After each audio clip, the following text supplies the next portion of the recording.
Malaquias 4:5 diz assim: eis que eu enviarei a vocês o profeta Elias, antes que venha o grande e terrível dia do Senhor. Fala assim comigo: Deus vai enviar Elias. Verso 6: e ele converterá o coração dos pais aos filhos, e o coração dos filhos a seus pais, para que eu não venha e fira a terra com maldição. Pai, em nome de Jesus, nós lemos a Tua palavra, ela é luz para o nosso caminho, ela é lâmpada para os nossos pés. A Tua palavra é a espada do Espírito, Senhor, que nessa noite ela possa penetrar profundamente no íntimo de cada homem, cada mulher que está aqui, Senhor, que veio para ouvir a Tua voz, que o Senhor possa falar, Pai, de uma forma poderosa. Usa a minha vida, Pai, de uma forma profética nessa noite, não só para a Tua igreja, mas para a nação brasileira. Em o nome de Jesus, que essa palavra, Pai, de onde ela chegar, ela venha trazer cura, Senhor, ela venha trazer libertação, Senhor, em o nome de Jesus. Fala conosco agora, amém. Eu quero trazer uma palavra com o tema, o grito dos inocentes. O grito dos inocentes. Nesse momento, eu estou me levantando como voz para incontáveis pessoas que nunca tiveram e jamais terão voz. Eu estou falando aqui agora à igreja contra uma prática que não é apenas moderna, não é uma prática para esse tempo apenas, mas é uma prática comum desde muitos e muitos anos, onde se conhece a humanidade. Eu estou aqui para denunciar um pecado que a ciência, que muitas pessoas querem maquiar e dizer que não é pecado. Eu estou falando de aborto. O grito dos inocentes. O aborto e as suas implicações. Muitas pessoas não gostam de ouvir sobre esse assunto. Muitas pessoas não gostam de falar sobre esse assunto. Os motivos são vários. Mas eu quero hoje aqui, na autoridade profética, falar o que é o aborto. O que é isso?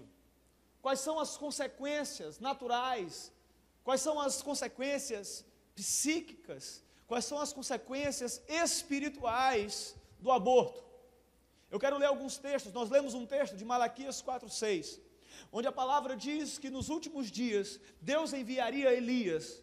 Esse texto não está falando que Deus vai reencarnar o profeta Elias do Velho Testamento. Não é isso que Deus está falando. Deus está falando aqui que se levantaria alguém nos últimos dias com a mesma autoridade profética, com o mesmo espírito de confronto profético que o profeta Elias tinha. E essa responsabilidade está sobre mim e sobre você, sobre a igreja do Senhor. Deus, Ele colocou sobre mim e sobre você, que é a igreja, o encargo profético de Elias. E Elias, ele tem um papel, ele tem um ofício, ele tem uma missão clara para esse tempo: conversão de corações. Converter o coração dos pais aos filhos e o coração dos filhos a seus pais. Para quê? Para um motivo muito claro, muito direto, muito objetivo. Para que eu, o Senhor, não venha e fira a terra com maldição. O aborto, ele é exatamente isso. Ele é quando os pais não têm os seus corações convertidos aos seus filhos. E a consequência para isso é a terra sendo ferida com maldição. A consequência direta é você que faz parte dessa terra sendo ferido por maldição, por mais que você nunca tenha abortado. Por mais que você nunca tenha pegado o teu dinheiro e ter pago um aborto. Por mais que você nunca tenha sequer acompanhado alguém a uma clínica de aborto. A consequência é para toda a terra. Eu converterei o coração dos pais aos filhos e dos filhos aos pais, para que eu não venha e fira a terra com maldição. Por que, pastor, o grito dos inocentes? A Bíblia fala em Gênesis 4, versículo 10. A Bíblia diz, querido, quando Caim assassina o seu irmão Abel, Deus, ele aparece para Caim e pergunta: ô Caim, que foi que você fez? Que foi que você fez, no versículo 10? Que foi que você fez, Caim? Que foi que você fez? A voz do teu irmão, a voz do sangue do teu irmão, clama a mim desde a terra. A voz do sangue do seu irmão está clamando. O que é o aborto, senão a morte? Senão o assassinato de alguém? Existe um sangue clamando a partir da terra. O sangue de inocentes. O sangue de inocentes que não puderam se defender. O sangue de inocentes que nunca tiveram voz. O sangue deles clama. A terra foi manchada, foi maculada com esse sangue. Deus, Ele conhece a mim e a você, querido, desde o ventre da nossa mãe. A Bíblia diz, no Salmo 139, Davi, o grande rei, adorador e salmista, no Salmo de número 139, ele narra a visão de Deus a meu e a seu respeito, quando nós estamos no ventre da nossa mãe. No versículo 13, ele diz assim: pois possuíste os meus rins, as minhas entranhas, cobriste-me no ventre de minha mãe, eu te louvarei, porque de um modo assombroso e tão maravilhoso eu fui feito. Maravilhosas são as tuas obras, e a minha alma o sabe muito bem. Os meus ossos não te foram encobertos, quando no oculto eu fui feito, e entretecido nas profundezas da terra. Os teus olhos viram o meu corpo ainda informe. É só uma bola de carne. É o que mais a gente escuta quando alguém quer defender o aborto. É só uma bola de carne. Essa massa informe que você chama de bola de carne, aos olhos de Deus, é um indivíduo. É alguém que Deus já está vendo. É alguém cuja vida não foi oculta aos olhos de Deus. E no teu livro é alguém cuja vida já foi toda escrita no livro do Senhor. Essa massa informe, essa bola de carne, e no teu livro todas essas coisas foram escritas, as quais em continuação foram formadas quando nenhuma delas ainda havia. O que é uma massa informe? O que é um embrião? Para Deus é um profeta.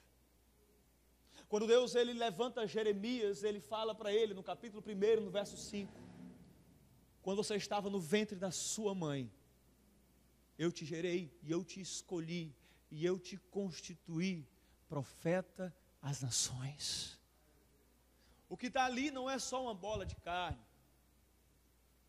não é a mera junção do sêmen masculino com o óvulo feminino.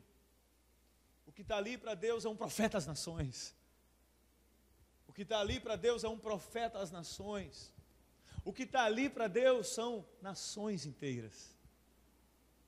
Quando Rebeca, quando ela estava grávida, ela fala, o que é isso dentro de mim? O que é isso dentro de mim? O que é isso que há dentro de mim? E Deus fala para ela, são duas nações que estão dentro de você. Deus falou para ela que seus dois filhos, Esaú e Jacó, não eram duas bolas de carne, não eram dois, não sei o que as pessoas chamam lá fora, mas para Deus eram duas nações. Duas nações. Existem duas nações dentro de você. Quando a mulher está grávida, existe uma nação dentro dela. Existe um profeta dentro dela, uma profeta dentro dela. Querido, Deus ele leva a vida a sério. Lá em Êxodo, no capítulo 21, segundo livro da Bíblia, em Êxodo capítulo 21, algumas leis acerca dos servos e dos homicidas. No verso 22, fala assim: se alguns homens pelejarem, brigarem, e um ferir uma mulher grávida, e for causa de que aborte, e se ela abortar por causa desse ferimento, porém, não havendo outro dano, certamente será multado conforme lhe impuser o marido da mulher e julgarem os juízes. Mas se houver morte, então darás vida por vida. Diga comigo, vida por vida. Olho por olho, dente por dente, mão por mão, pé por pé, queimadura por queimadura, ferida por ferida, golpe por golpe. Deus compara a morte de um nasciturno à morte de uma pessoa. O aborto, para Deus, é assassinato. A definição do dicionário: aborto é a interrupção de uma gravidez pela remoção do feto ou do embrião antes de este ter a capacidade de sobreviver fora do útero. O termo jurídico para aborto é a descontinuação dolosa com intenção da prenhez, com ou sem expulsão do feto. O aborto ele pode ser feito com ou sem expulsão do feto, da qual resulta a morte do nasciturno. Querido, o que é o aborto e quais são as suas consequências? Em primeiro lugar, o aborto é um assassinato. O aborto é infanticídio. Para Deus, quando uma criança está no ventre da mãe, já é um ser vivo. Já é um ser vivo. Essa é a posição. Não é com 3 meses, não é com 4 meses, não. No ato da fecundação do óvulo, é um ser vivo. Já começa ali a ser gerada uma nova vida. Uma nova vida está ali. A diferença, querido, para um bebê que está no ventre de uma mãe, para uma criança como a minha filha, como seu filho, a sua filha, são duas. É o tempo de vida e a nutrição. Uma criança que está no ventre da mãe, talvez ela tenha algumas poucas semanas, alguns meses, e o que ela come é através do cordão umbilical da sua mãe. Uma criança como a minha filha, ela já tem 6 anos de idade, e ela come o que eu der para ela. Então essa é a diferença. Um dia, conta-se a história que uma jovem recém-mãe foi até o ginecologista e falou para ele: eu estou grávida e eu preciso abortar. E ele: por que você vai fazer isso? Porque eu sou pobre, porque eu não tenho condições, porque eu não consigo, eu estou com essa criança aqui agora, eu não tenho como ter outra, eu não posso, eu preciso tirar essa criança, eu preciso abortar essa criança, essa coisa está dentro de mim. E ele falou: tudo bem, eu posso tentar ajudar você, eu posso matar essa criança que está do seu lado, mas não essa que está dentro de você. Ela: o quê? É isso mesmo que você ouviu. Eu posso matar essa criança que está do seu lado, e não essa que está dentro de você. Porque essa que está do seu lado, ela pode gritar, pelo menos. Ela pode de alguma forma se defender. Ela pode correr. Mas essa que está dentro de você, não, ela não pode fazer nada disso. Ah, pastor, o senhor não sabe o que o senhor está falando. Não venha querer pregar se o senhor não é mulher, não venha querer pregar se o senhor não engravida. O meu corpo, as minhas regras. Talvez você já ouviu isso. Esse talvez seja um dos grandes discursos das mulheres feministas. O meu corpo, minhas regras. Seu corpo, suas regras. Mas esse feto que está na sua barriga não é seu corpo. Esse feto que está dentro da sua barriga é outro corpo, é outra pessoa que está dentro de você. Seu corpo, suas regras, ok. Se você não quer engravidar, não quer ter filhos, não transe. Se você não quer engravidar, não quer ter filhos, use camisinha. Se você não quer engravidar, não quer ter filhos, tome anticoncepcional, faça alguma coisa, faça laqueadura. Mas não tire a vida de quem não tem culpa das suas irresponsabilidades. O grito dos inocentes é você querer matar exatamente quem não tem culpa nenhuma. Quando na verdade a culpa é de um homem, de uma mulher. O aborto a cultura do aborto é o reavivamento do culto a Moloque. Quando você vai ler na Bíblia, no Velho Testamento, você vai ver que existia um deus pagão, um deus com D minúsculo, uma entidade pagã chamada Moloque. O seu nome no hebraico é Moleque. Já ouviu falar esse nome? Moleque? Você não me vê chamar ninguém de Moleque, porque eu estou chamando desse demônio chamado Moloque. E o culto a essa entidade pagã chamada Moloque era caracterizado pelo sacrifício dos pais, os pais sacrificando seus filhos a essa entidade em troca de prosperidade. Os pais sacrificavam seus filhos a esse deus pagão em troca de prosperidade, em troca de uma vida melhor, em troca de melhores tempos.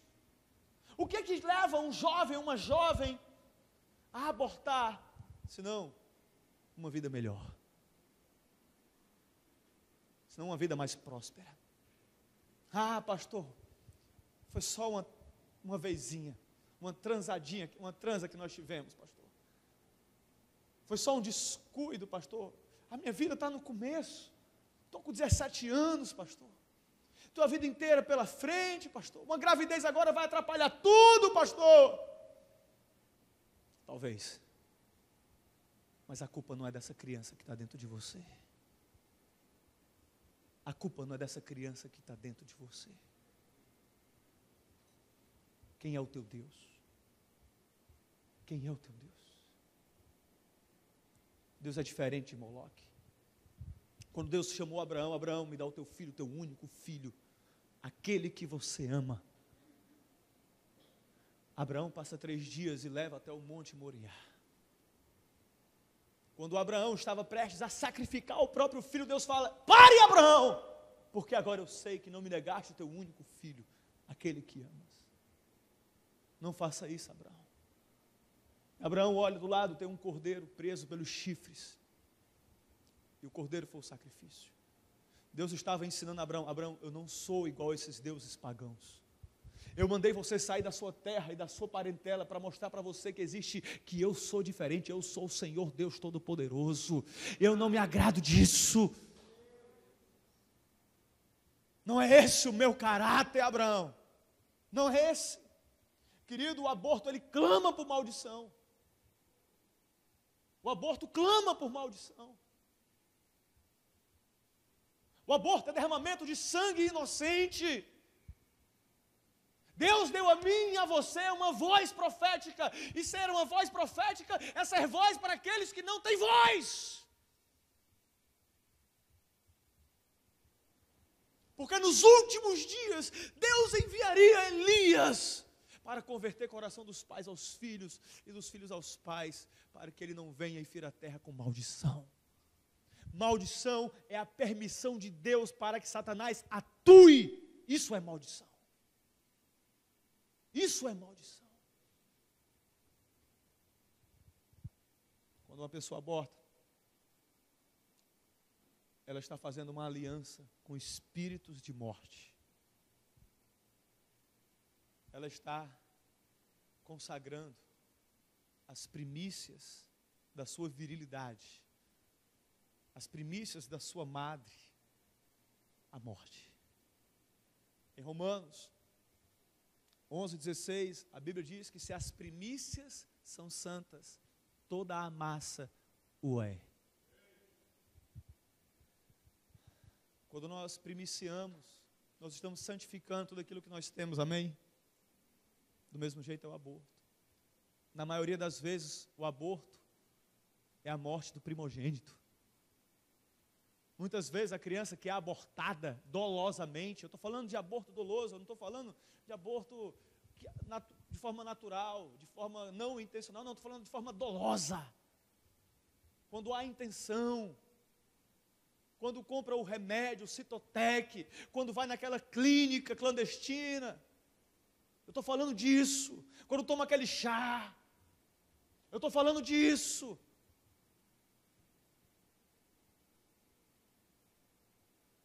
O aborto é o clamor por maldição. É a autorização de Deus para maldição. Se as primícias são santas, toda a massa o é. Mas se as primícias são amaldiçoadas,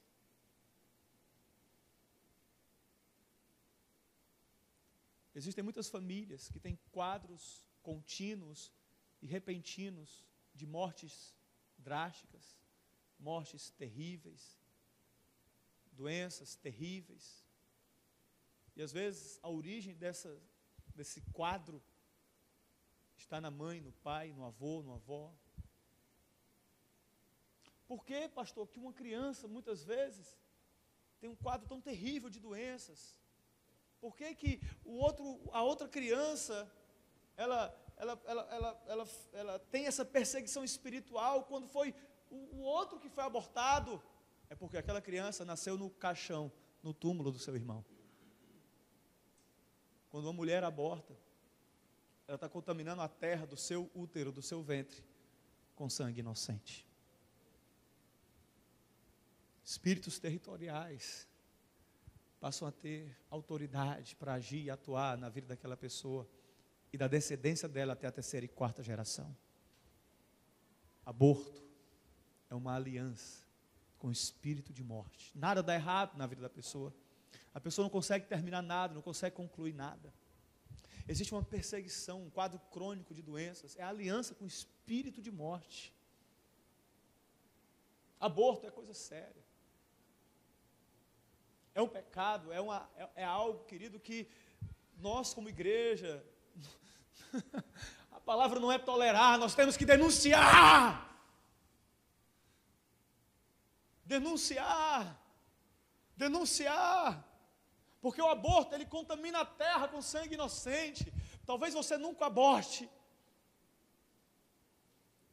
Mas se na nossa nação é instaurada uma cultura de aborto, a nossa terra está sendo amaldiçoada por sangue inocente sendo derramado. Inocentes terão suas vozes caladas, porque aqueles que têm voz permaneceram calados. Para aliviar, pega na mão do irmão do lado, fala para ele, fala, querido, nós não podemos calar. Porque o aborto, ele é uma afronta ao propósito de Deus. Quando a gente vê o plano de Deus, querido, para os filhos, eu quero ler com vocês alguns textos, vamos dar uma viajada. Salmo 112, vamos abrir os Salmos, vamos entender um pouco o coração de Deus para nossos filhos e filhas. É muito importante nós entendermos, porque uma pessoa que aborta, ela não tem entendimento do plano de Deus, do propósito de Deus para seus filhos. Então, ela age assim, muitas vezes por causa de ignorância, porque ela não tem revelação, não tem luz. Às vezes é o pai e a mãe que paga o aborto, que faz o aborto. Oh, meu filho tem 17 anos, 18 anos, é tão jovem, ele não pode ser pai agora, vai atrapalhar a vida dele. No Salmo 112, a gente vê a palavra dizendo assim, no verso 2, a sua semente será poderosa na terra e a geração dos retos será abençoada. Diga assim, a minha semente, a minha descendência será poderosa na terra. Amém? Agora você fala com fé, com autoridade, a minha descendência será poderosa na terra. Os meus filhos serão poderosos na terra. A minha geração será abençoada, será próspera, será cabeça, será poderosa na terra. É isso que você tem que entender. É isso que você tem que entender. No Salmo 127, avança mais um pouquinho, algumas poucas páginas. No Salmo 127, a gente vê aqui, querido, que no verso 3, eis que os filhos são herança do Senhor, e o fruto do ventre o seu galardão. Os meus filhos não são meus, os meus filhos já têm dono. A minha filha que já nasceu e os demais que virão, eles já têm dono. Eles são do Senhor. Eu não estou criando filhos para mim e nem para o mundo, eu estou criando filhos para Deus. Eu sou um mordomo, porque é dele. Estou cuidando de algo que é dele. É bênção. A palavra diz, ó, como flechas na mão de um homem poderoso, assim são os filhos da mocidade. Os meus filhos são como flechas, os seus filhos serão como flechas. Serão como flechas na mão de um guerreiro, seus filhos serão isso. No Salmo 128, no verso 1, diz: bem-aventurado aquele que teme ao Senhor e anda nos seus caminhos. Alguém teme ao Senhor aqui? Alguém teme ao Senhor aqui? Porque quem teme ao Senhor obedece a Ele, amém? Aí quando você obedece ao Senhor, quando você anda na lei dele, acontece assim, ó: pois comerás do trabalho das tuas mãos, feliz será. Diga: eu serei feliz. Eu serei feliz, e tudo me irá bem. Sobre a esposa do homem que teme ao Senhor: a tua mulher será como uma videira frutífera. A tua mulher será como videira frutífera aos lados da tua casa, e os teus filhos como plantas de oliveira à roda da mesa. Jesus está quebrando aqui correntes e cadeias, irmão, em nome de Jesus. Fortalezas estão sendo destruídas agora na cabeça de pessoas aqui. Seja cego todo exército inimigo agora na autoridade do nome de Jesus. Em nome de Jesus, seja arrancada toda venda, toda cegueira espiritual, em nome de Jesus. Ricardo, vem para cá com o violão. Em nome de Jesus, seja cego todo exército inimigo. Maiores são aqueles que estão por nós do que aqueles que estão contra nós. Maior o que está em nós do que o que está no mundo. Ragabassuri andará lará. Os teus filhos serão como flechas nas tuas mãos. A tua descendência será poderosa na terra, em nome de Jesus. Os teus filhos vão mais longe do que você. Aleluia. Aleluia. Aleluia. A sua esposa será como uma videira frutífera. Ragabassuria. A tua mulher, ela não vai ser estéril, coisa nenhuma não. A tua mulher vai ser fértil em nome de Jesus. Você vai ter muitos filhos ao redor da mesa em nome de Jesus.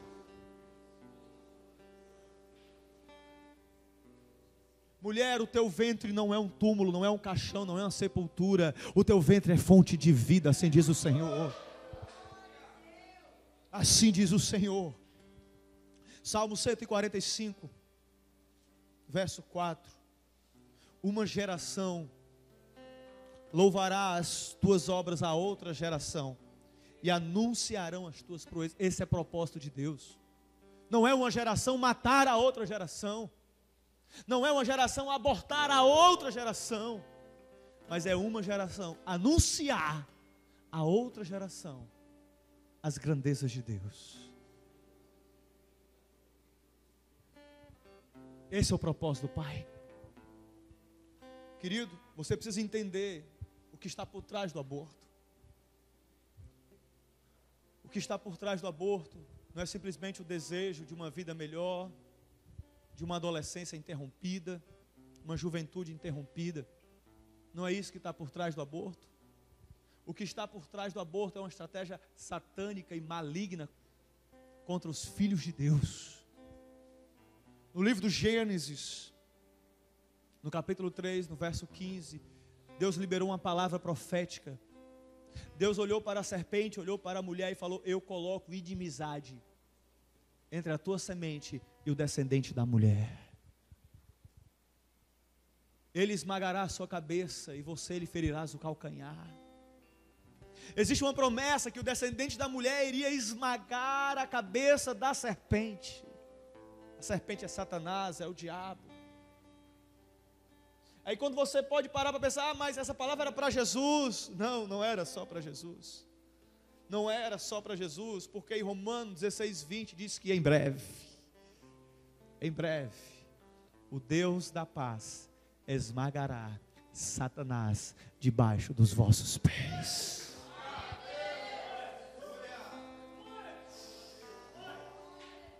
É por isso que ele quer destruir você. É por isso que ele tentou destruir você quando você estava no ventre da sua mãe. Porque ele sabia que ali estava um profeta de Deus.